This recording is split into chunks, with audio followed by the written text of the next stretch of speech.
Hello everyone, this afternoon on the marketplace, National Petroleum Authority suspends license of Sentuo Oil refinery, barring it from selling some finished products. Our independent verification found out that some of the quality parameters in respect of the said petrol were a bit different from what was contained in the quality certificate. Also coming up, addressing the challenge of access to finance for MSMEs, will tell you about the launch of a project spearheaded by the central bank. I am extremely excited that one of the key objectives of this project is to explore which fintech innovations work and how they can be scaled up to ensure growth of MSMEs. Also coming up, escaping poverty, we'll hear how some female head porters in the country are seeking access to higher education.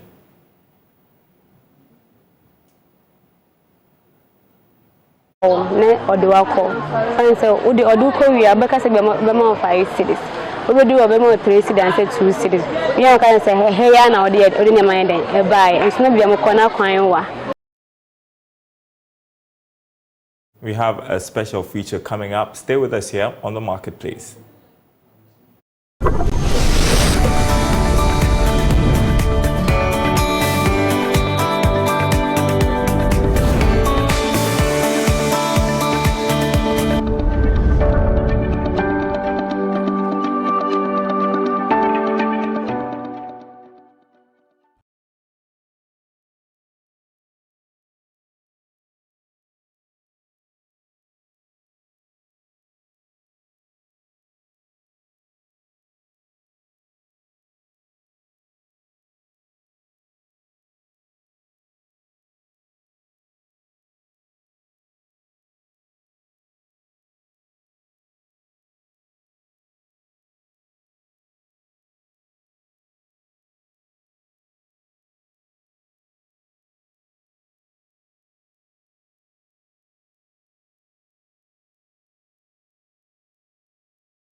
And thanks for staying with us, everyone. The National Petroleum Authority has suspended the license given to Sentuo Oil Refinery to sell particular finished petroleum products on the market.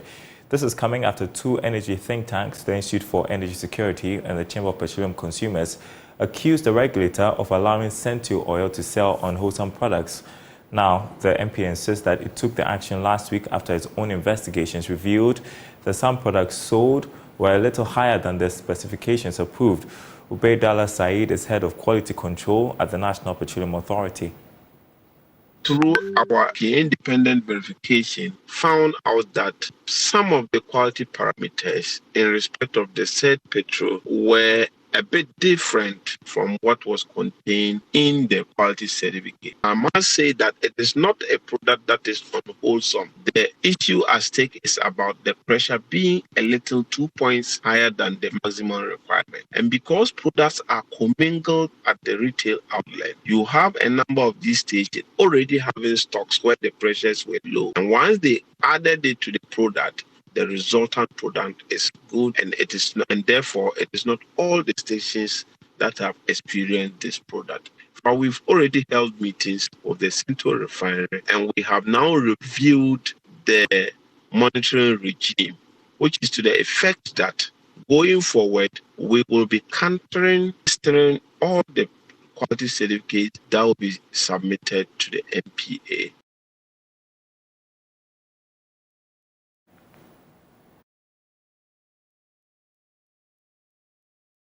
All right, let's get some quick reaction from the Executive Director of the Institute for Energy Security, Nana Mwesi the 7th. Good afternoon to you. Thanks for joining us. The IAS was among the think tanks which raised concern about the sale of unwholesome fuel products by Sentuo. What do you make of this move by the NPA?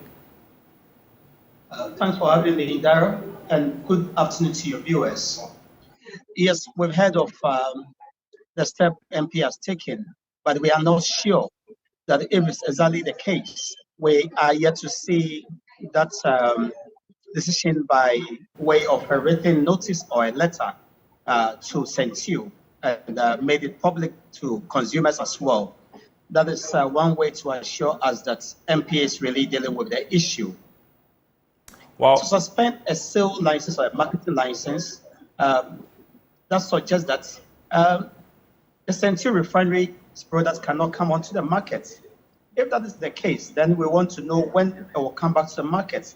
After correction has been done, it gives some sort of reprieve or relief to consumers.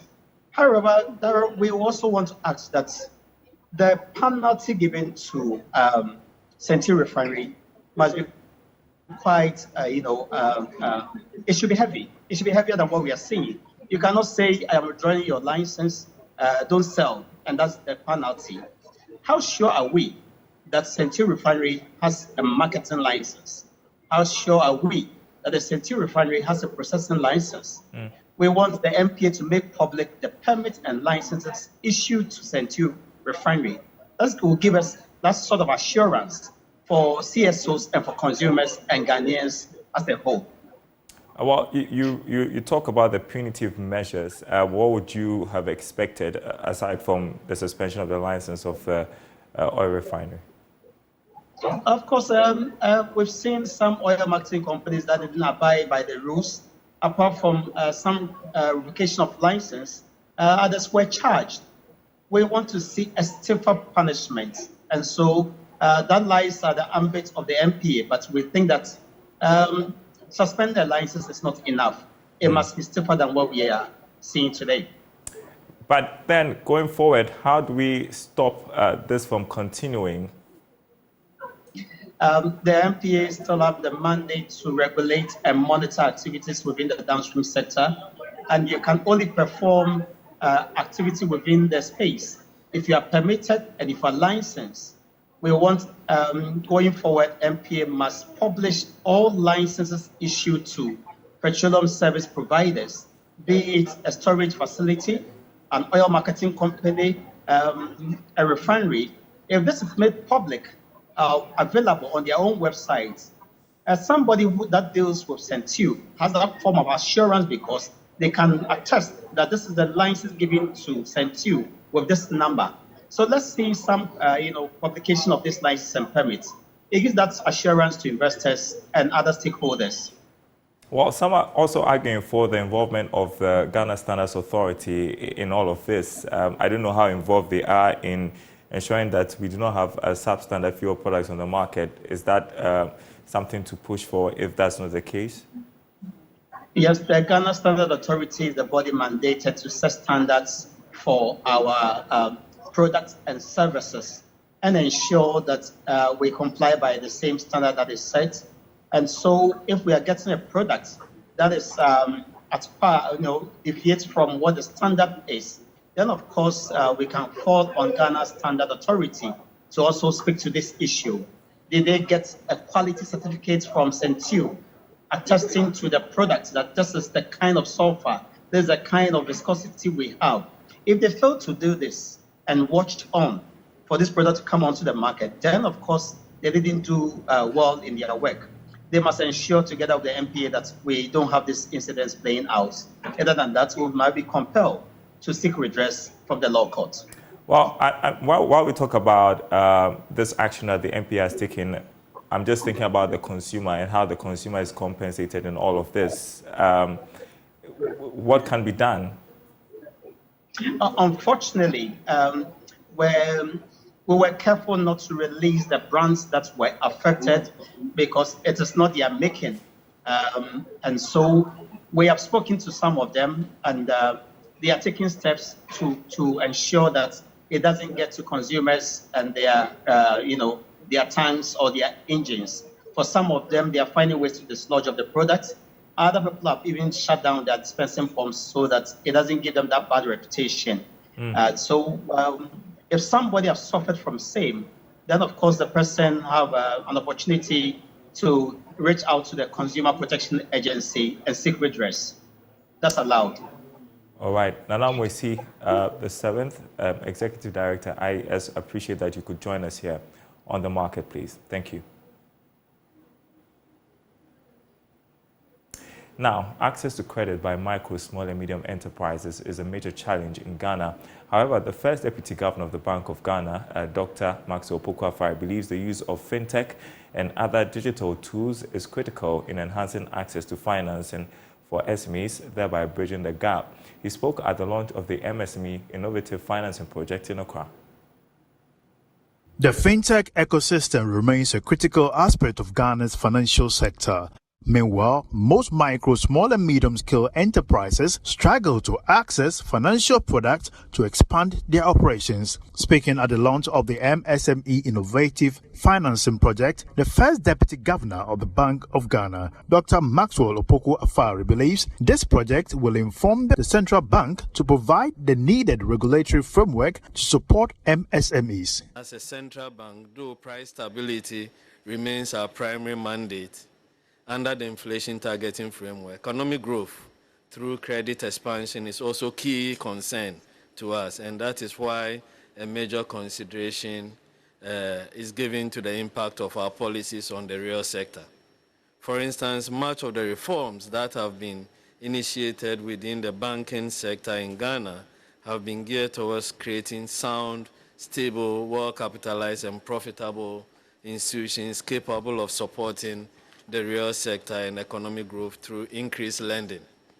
I am extremely excited that one of the key objectives of this project is to explore which fintech innovations work and how they can be scaled up to ensure growth of MSMEs. My excitement stems from the fact that innovations through fintech remain top on the agenda for the Bank of Ghana, and that is why a lot has gone into developing the regulatory framework and providing the conducive environment for innovation by players. Results from this study will inform us, the regulator, on other ways in which fintechs can be used to channel resources from surplus spending to deficit financing units in the economy, especially MSMEs. The project coordinator and principal investigator, Professor Eric Osei-Asibe, highlighted the major challenges confronting small businesses. Especially around this time where there's tighter economic conditions, financing conditions, where the banks are rebalancing their books and are not unwilling to provide finance to sectors that are seen as highly risky, right? And so we thought that with the emergence of technology, with the digital transformation that is currently ongoing, and with the financial technology, perhaps we can leverage it to provide more innovative and sustainable financing to this sector. Some banks have started deploying technology and fintech, but there's very limited evidence, right, the extent to which this is impacting on SME financing. So this study primarily is being done to sort of gauge and better understand the gap that exists within the SME financing structure.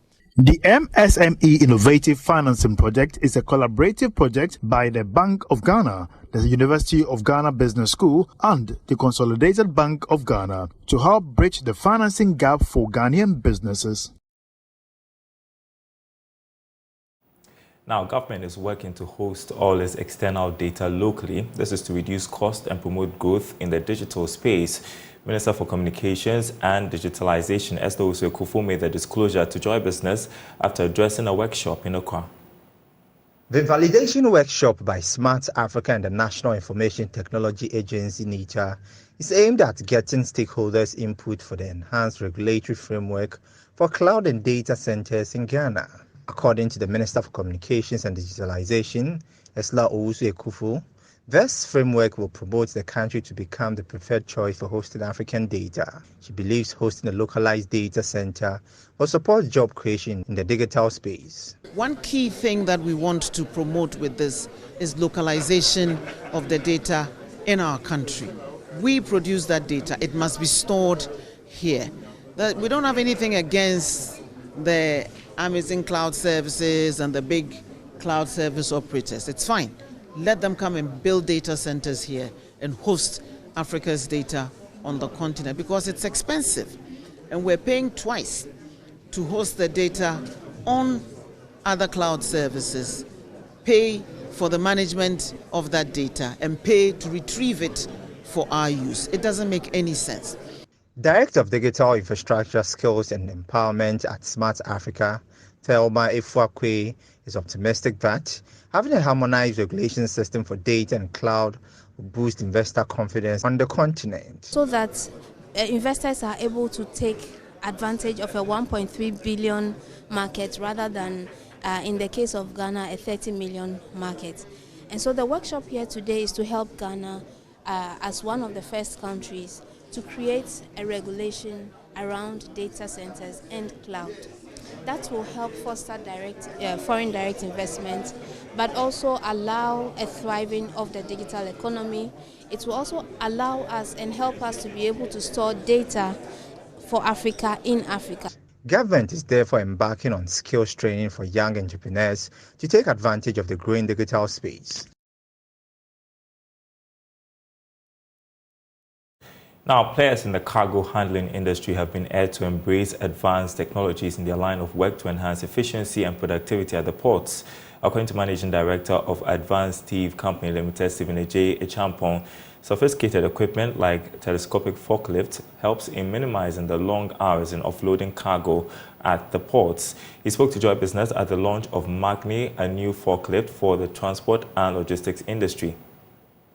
Despite the numerous challenges cargo handlers face at the ports, Advanced Steve Company Limited has outdoored the new telescope forklift known as Magni to help cargo handling for the transport and logistics industry. Managing Director of Advanced Steve Company Limited, Stephen Echampong, said it is important for players in the cargo industry embrace advanced technologies and machines in their line of work to remain efficient and competitive. It will enhance their operation. So the more the more players in the industry who are interested in buying the telehandler, the better it is for the industry to handle cargo easily. Because these are equipment that are basically built to handling cargoes inside them, and also small cargoes from 4.5 tons and less. Managing Director of Halcyon MH Limited, who are the authorized dealers of forklifts and Magni telescopic handlers, Francis Ajobele, tells Joy Business the new machine is cost-effective for all cargo handlers. Magni is quite an expensive product. We tell our customers that chip is too expensive. A lot of our customers tried buying chip, and the feedback we get from them is that it's not worth it. So we pride ourselves in the fact that if you buy it once and for all, it lasts you for a lifetime. It delivers you the efficiency you need, the reliability, the cost effectiveness. And those who understand what the equipment stands for, go for it. The South African representative of Magni telescopic handlers, Cindy Smith, spoke about the durability and its usefulness to the cargo industry. We've got over 100 attachments that go onto each of these machines, so you can do many works with one machine. We've got, just to mention a few, we've got platforms, we've got forks, we've got jibs, we have got hooks, and we also have tire handler attachments, and we've got a very versatile and specialized equipment.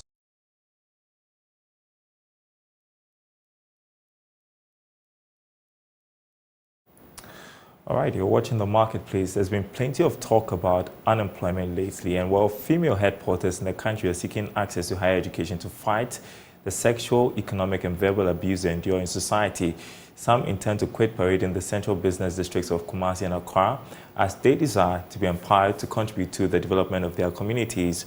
Love Affairs Mona Lisa Frimpong engages some teenage mothers who desire to be enrolled in vocational institutions in the regions of the north to escape poverty. Life is hard for 24-year-old head porter Salah Abudu. At age 15, she dropped out of school in the rural area of northern Ghana due to financial difficulties. In her frustration, she intended to get married to save her predicament, but failed. Yeah, so I said I was almost a victim of child marriage because I felt life wasn't treating me right. I felt I was stressing myself, I was going through a lot, and I felt marriage could save me from the things I was going through. Salah migrated to Accra to improve her life. Here, She finds herself sleeping on the streets of Tudu as a head porter battling diseases. Even if the thing is heavier than me, but I'll carry it. I've battled malaria and cholera on a regular basis because where I was sleeping, it was an open space, so mosquitoes and all that. And then cholera because it was an open space and it was in front of gutter. Salah Abudu and other groups of adolescent girls and young women aged 12 to 35 years carry goods on their heads in large aluminium pans. They migrate predominantly from the northern and upper west regions to southern Ghana in attempt to escape poverty and other harmful practices such as child and forced marriages and female genital mutilation by working in this informal sector. In crowded and congested areas with limited vehicle access, head porters make important contributions to the economic development of markets. They play an important role in transporting goods such as yam, plantain, vegetables, fish, and clothing. The head porters are facing much of the worst that urban life can offer. Many are becoming teenage mothers as they continue to be victims of sexual exploitation. Beulah Boajo is traumatized. She is sexually harassed and threatened whilst executing her job of assisting male customers with goods to their homes.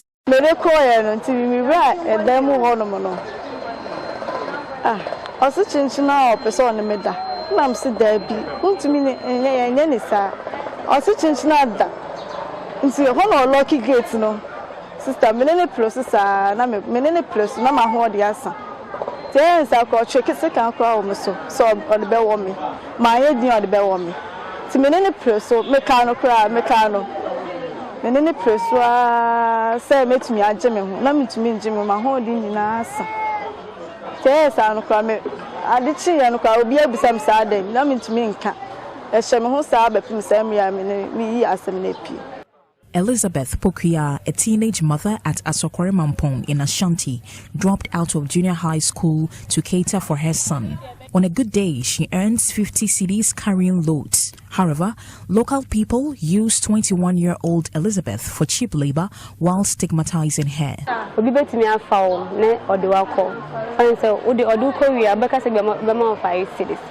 do a 3 cities and 2 cities. We are going to say, hey, now the ordinary mind and buy, and so be a corner coin. Now, among 2 cities. And so, being good now, query, you want to get outside the man and sign which I could be out of corner. Cassage, my sign which Yabasa. Beulah Boajo, another teenage mother, carries goods which outweigh her strength, but she is determined to carry the goods to earn some coins. She fights locals who try cheating her during payment.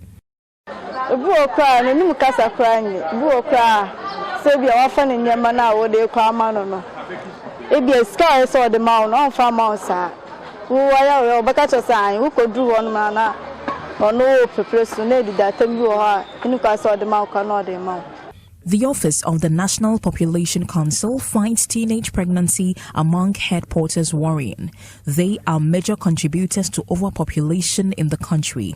In a 2018-2019 mapping exercise by the Ministry of Gender, Children and Social Protection, it was indicated that there are more than 100,000 head porters nationwide. This includes their children, with 85,600 working in the Greater Accra area, 22,500 in the Ashanti region, and about 1,000 in the Brong-Ahafo region. These numbers were approximated, and it is likely that they are more in number. The National Population Council plans to manage this overpopulation through sexual reproductive health education. Mercy Adoma Besia is regional head. So if we want to end the less adolescent pregnancies, child marriages and all that, we need to tackle or have special interest in the KIA. So how do we help them curtail maybe unwanted pregnancies, unsafe abortions and all that? So that is where the national population comes in to control the growth or the population growth. Salah Abudu is a final year student at the University of Ghana, Legon. Her dream materialized with support from the United Nations Fund for Population Activities, UNFPA. The human rights group aims to deliver a world where every pregnancy is wanted, every childbirth is safe, and ensure young persons like Salah, Beulah, and Elizabeth's potential are fulfilled. They helped me purchase the university form, and I was admitted in University of Ghana School of Nursing and Midwifery. So I'm currently a 400 public health student. Non-governmental organization Purim African Youth Development Platform Ghana is creating educational and business opportunities for marginalized headquarters and addressing challenges they face. Reverend Akufo-Addo is executive director. But it will alarm you that even though legally child marriage is illegal in Ghana, it is still happening in some of the communities in the north. So the education is to ensure that this is stopped, and then also give the girls some skills, give them something to do. A lot of these girls, when you listen to their stories, have gone back to school. For Joy Business, Mona Lisa Frimpong reporting. Mona Lisa bringing us that special feature there. That's the marketplace. More news on our website, myjoyonline.com/business. Our top story on the NPA suspending Sentuo Oil refinery. Over there, you can read more about the suspension of that oil refinery's license. And that's it. We leave you with Money Lab for today. Hello. Welcome to another episode of Money Lab. My name is Ohenewa Amoafo Asante, Head of Client Service with Enterprise Insurance. In our last discussion, we spoke about motor third-party policy. Today, we are moving to the next two types of motor insurance policies, the third-party fire and theft and the comprehensive insurance policies. A third-party fire and theft covers fire damage to the vehicle, theft to the vehicle or theft to other parts of the vehicle, as well as benefits under the third-party motor insurance. Finally, a comprehensive motor insurance policy combines all the attributes of the third-party policies together with accidental damage to the vehicle insured. Thank you for joining us on this episode. See you next time. Bye.